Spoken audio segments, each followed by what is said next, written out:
दोस्तों नमस्कार। गौतम गंभीर और केएल राहुल का रिश्ता पुराना है। आईपीएल में एलएसजी की तरफ से दोनों एक साथ एक टीम में मौजूद थे, लेकिन अब दोनों भारतीय टीम में मौजूद हैं, एक बतौर मिडिल ऑर्डर बल्लेबाज और एक भारतीय टीम के कोच।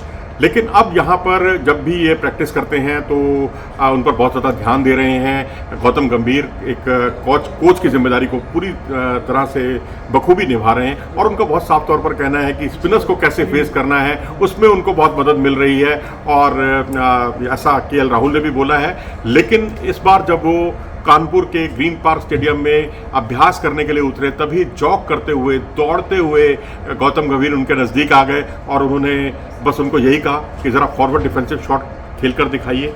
तो उन्होंने बिल्कुल आगे बढ़कर गेंद को रोका। अब उन्होंने कहा आप कलाइयों का इस्तेमाल करके दिखाइए, और जब उन्होंने कलाइयों का इस्तेमाल करके दिखाया तो उस पर उन्होंने कुछ ना कुछ अपनी बात कही। क्या बात कही ये कहना तो बड़ा मुश्किल है, लेकिन वो पूरी तरह से एक एक बारीकी के साथ जुटे हुए हैं, क्योंकि जिस तरह से वो पहली पारी में चेन्नई में आउट हुए, दूसरी पारी में बहुत अच्छा खेले और उस पर अभिषेक नायर ने उनकी बहुत तारीफ भी की कि उनमें कॉन्फिडेंस लौट आया है और आने वाले समय में देखना ये बहुत अच्छा खेलेंगे, स्पिनर्स को बहुत बढ़िया खेलेंगे। और ये कुछ चीज़ें हैं जो बड़ी बुनियादी चीज़ें हैं जिस पर ध्यान देने की ज़रूरत है। सेंचुरियन में हमें याद है कि इन्होंने सेंचुरी बनाई थी, और उसके अलावा इंग्लैंड के खिलाफ 86 रन की इनकी पारी को कौन भूल सकता है, हैदराबाद में जो उन्होंने बनाई। कंसिस्टेंटली बीच बीच में कुछ एक पारियां इनकी बहुत शानदार पारियां रहती हैं। वर्ल्ड कप में भी और वर्ल्ड कप से पहले एशिया कप में भी हमने इनको देखा बहुत उम्दा पारियां खेलते हुए।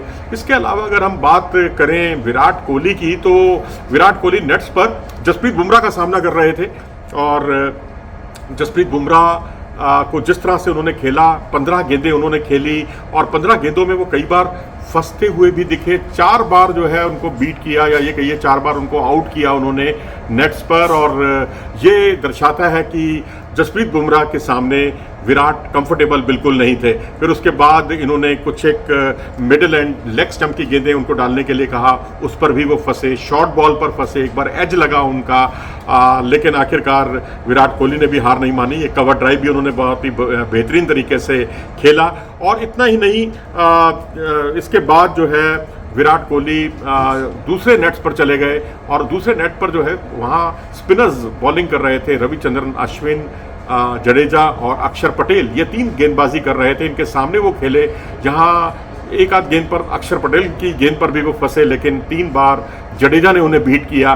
तो यहाँ मतलब कुल मिलाकर यही है कि खिलाड़ी नेट्स पर कितना बीट हो रहे हैं ये उतना मायने नहीं रखता, बल्कि आप अपनी गलतियों से क्या सीख रहे हैं ये ज़्यादा मायने रखता है। क्योंकि जिस तरह से पिछली बार भी हमने देखा, यशस्वी जायसवाल जो नेट्स पर लगातार फंस रहे थे, टेक्निकली उनको कई तरह की दिक्कतें आ रही थीं, लेकिन टेस्ट मैच में जाकर सब कुछ दूर हो गई गलतियाँ और उन्होंने शानदार हाफ सेंचुरी जड़ी। तो अब उम्मीद कीजिए कि हाफ सेंचुरी नहीं, विराट कोहली से तो हर कोई सेंचुरी की उम्मीद कर रहा होगा। और वो जिस तरह से खेलते हैं, जिस अंदाज में खेलते हैं, उनके उसी अंदाज को देखने के सब लोग कायल हैं, और उम्मीद करनी चाहिए कि वो कुछ अच्छा ऐसी पारी खेलें जो वो कभी पहले खेला करते थे। और 2021 के बाद अगर आप देखेंगे तो उनका जो स्पिनर्स के सामने रिकॉर्ड बहुत ख़राब है। 18वीं बार वो स्पिनर्स के सामने आउट हुए हैं, और चेन्नई टेस्ट में भी वो एक बार मेहदी हसन मिराज की गेंद पर आउट हुए थे। अपनी राय दें इस बारे में कमेंट सेक्शन में जाकर। नमस्कार।